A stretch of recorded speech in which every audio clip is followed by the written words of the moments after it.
I'm Chris Reed in the Santa Clara Reserve. Woody Guthrie once sang about this land being your land and this land being my land.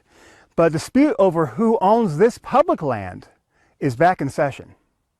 We're definitely concerned. Senator Lee's the chair of Senate Environment and Natural Resources Committee. When somebody in that position moves forward with any amendment like this, it makes sense to take it seriously.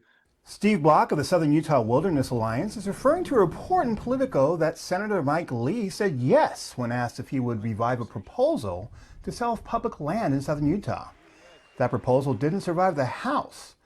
It was co-sponsored by Utah Congresswoman Celeste Malloy as an amendment to what's being called the Big Beautiful Budget Bill. Lee did not respond to a request from Fox 13 for comment, but his office released a statement.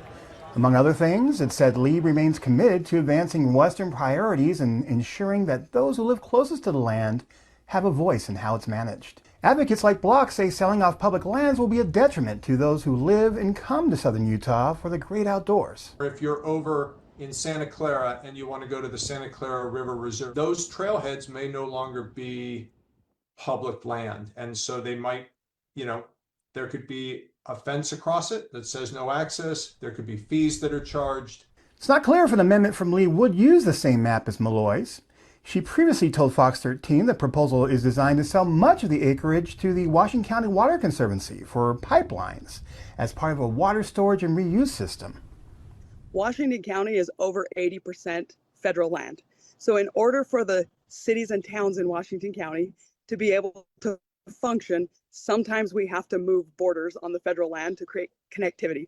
Block says there already are laws on the books that allow a federal agency to provide for such a use.